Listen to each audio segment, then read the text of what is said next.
This lecture deals with the progressive era of the late 1800s and early 1900s.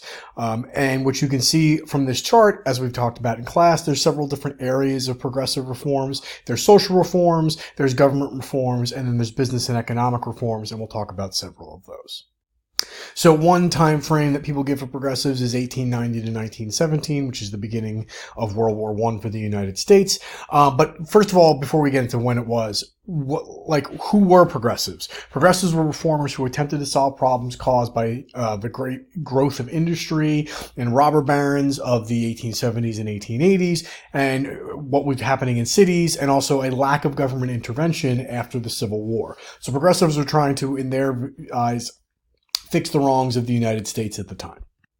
So as you can see, there's several different progressive labels. So we have white Protestants who are using their religious beliefs to kind of push their progressivism. We have middle class and native-born people. We have college-educated professionals, social workers, scholars, politicians, preachers, teachers, writers, male, female, black, white, a whole mix of people who actually were considered part of the progressive era. And what they're trying to do is they believe that in order to reform and fix the ills of America, we need to make progress. It was not inevitable, but would be blocked by ignorance and corruption. So everything and everyone could be improved. So if it was traditional, if we had done something one way for a long time, it was automatically going to be suspect and questioned. Education and purity always equals progress, and their mission was to progress not just for the United States, but eventually for the world. So this is somewhat of a worldwide phenomena going on at the time. This is not kind of coming out of nowhere. It had started with farmers and the Grange movement in the 1860s and 1870s, which was just a local level organization. Then it eventually gets to the state level with what they call the Farmers Alliance. And then the Populist Party added poor farmers and kind of poor urban workers together at the national level for the People's Party. That party fails, but eventually a lot of the other parties, the Democrats and Republicans, take up a lot of their progressive ideas and start enacting some of their progressive ideas. So both the populists and eventually the progressives wanted to move away from laissez-faire, which was this policy of the government not really doing any regulating, especially of industry. They wanted to make the U.S. government responsive to people through some different voting ideas. They wanted to limit the power of political bosses in major cities. They wanted to improve workers' rights and conditions. They wanted to clean up the cities, and there was also a big push for civil rights and the end of segregation and Jim Crow after the rise of Jim Crow after the end of Reconstruction. So as we've talked about in class, how did they attempt to do this? They used there were new journalists coming out that were trying to expose the wrongs through photography, which was a relatively new technology, or just the mass production of newspapers to explain what was going on, especially with the wealthy and people in power.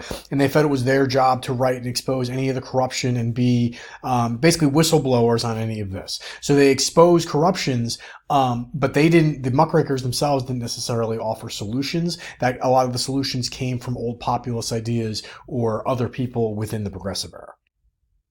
So some examples of muckrakers were people like Thomas Nast, who was a political cartoonist, and he went after Tammany Hall and Boss Tweed in New York, and eventually gets some results where Tweed is convicted and eventually goes to prison.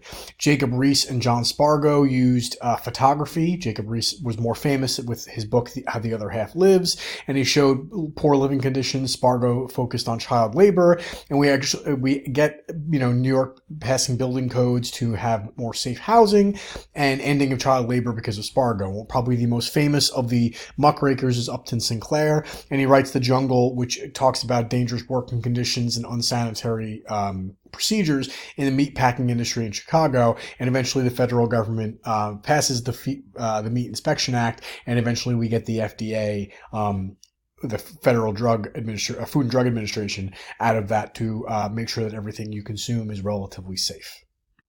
So this does not just stay with ordinary people and the journalists. It eventually moves all the way up into the presidency, with Theodore Roosevelt being the first progressive president. He is eventually succeeded by William Howard Taft, and then eventually Woodrow Wilson. But what's interesting is Roosevelt and Taft were both Republicans, so they kind of take up the mantle of progressivism. But then Woodrow Wilson might be the most progressive of them all, and he was actually a Democrat. So it's taking over both political parties, this idea of progressivism.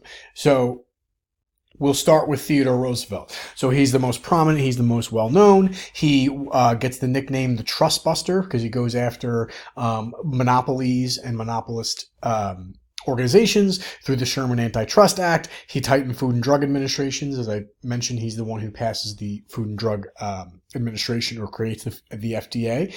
He created several national parks, and he broadens generally the government's power to protect land from overdevelopment. And we're starting to see kind of a theme of the course where the federal government gets more and more and more powerful, and Theodore Roosevelt is one of the big pushes. After Roosevelt serves 2 terms, we get William Howard Taft, who's basically Roosevelt's hand-picked successor, and he wins in the election of 1908. And he passes the 16th Amendment, which basically allowed Congress to put an income tax. So this was a progressive income tax, meaning that it was going to tax the wealthy more so than the people who didn't have much money. And this is what allows the federal income tax to be adopted and gets the federal government a lot more money. They pursued monopolies, so he continues to do that, what Theodore Roosevelt did. And he created a labor department to enforce labor laws and increase national forest reserves to try to make sure that he's continuing on the path of progressivism that Theodore Roosevelt.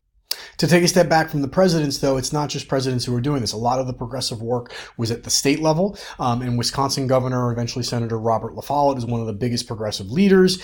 He was talking about limitations of the workday, getting the 10 and then eventually the 8-hour workday, minimum wage, child labor laws, urban housing codes, progressive income taxes, and railroad regulations were all stuff that was happening at the state level, and then eventually the federal government took it over. We get things like the direct primary, where we can vote for who is going to be the candidate for president or other offices. The 17th Amendment, where voters directly elect the senators instead of the state houses electing the senators, so it gave more voice to the people. The secret ballot, where you chose your whoever you were voting for privately. It was not going to be published, so therefore you couldn't be coerced either before or afterwards. The initiative, which allows citizens to propose new laws both at the state level, local level, and eventually federally. The referendum, which allowed citizens to vote on a proposed or existing law. Or recall, allows voters to remove an elected official from office. So this was all more power to each individual American, so that they felt that like they could influence their government, which to the progressives was a very good idea, as long as those Americans were educated enough to use that. And although some people might argue that this was out of the progressive era, we eventually expand voting rights to women with the 19th Amendment in 1920. And it wasn't kind of an instantaneous thing. It had taken a long time. So women had been working for a long time. You may remember from the Seneca Falls Convention in 1848, which is kind of the birth of the national women's rights movement. And they start pushing for suffrage through civil disobedience with Susan B. Anthony, and a lot of different people who were looking for suffrage for women. And it's a long battle for them to get this. So you can see at the time of the adoption of the 19th Amendment, most of the original states of the country did not have voting rights for women. Now, this is ironic because New Jersey, our home state, eventually did have voting rights for women in 1776, but then got rid of it. Then you see the middle states, they had some voting rights, and then the western states had all. So as we went through time and moved west, we allowed more and more access to voting and suffrage for women. As we round out the last of our progressive presidents, Woodrow Wilson was the last one and the only Democrat included in the progressives. So he creates a lot of things for economic progressivism. He created the Federal Trade Commission. He eventually gets the passage of the Clayton Antitrust Act, which was a stronger anti-monopoly bill. So he probably should really deserve the Trust Buster tag. He creates the Federal Reserve, which is a national bank. We haven't had one since Andrew Jackson. And it gave the government better control of finances when, things go wrong, which will help when we get to the Great Depression. And he is the one who signs the 19th Amendment, making women get the right to vote in 1920. So just as a quick review, you can see a lot of different acts that are passed with Roosevelt for the Pure Food and Drug, meat inspection for food, Elkins Act, about railroads and rebates that were unfair to people trying to ship their goods to major cities, and the National Reclamation Act encouraged conservation of land. We see the Hepburn Act, which also strengthened the Interstate Commerce Commission to regulate between states trading. Then when we get to Wilson, we see the Federal Reserve Act, Clayton Antitrust Act, Federal Trade Act, much more economic progressivism.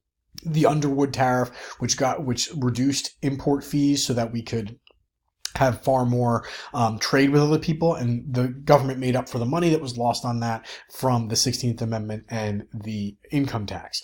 And then U.S. Congress also tried to get rid of child labor with the Keating-Owen Act of 1916. So you see both Wilson and Roosevelt are very active, less so Taft, but they're very active in trying to establish what we thought were progressive ideas. So progressivism kind of breaks apart at the end of World War I. There are some things that still continue after World War I, so it could be argued that World War I actually continued the progressive era, like with the 19th Amendment. But the nation was weary from war, so we kind of wanted a less government and less federal taxes for that government, and it achieved many of its goals, but there were certain groups that felt it did not achieve its goals. For example, African Americans, they really don't see much from this in terms of, anti-segregation or anti-Jim Crow things that are passed. So Booker T. Washington becomes one of them.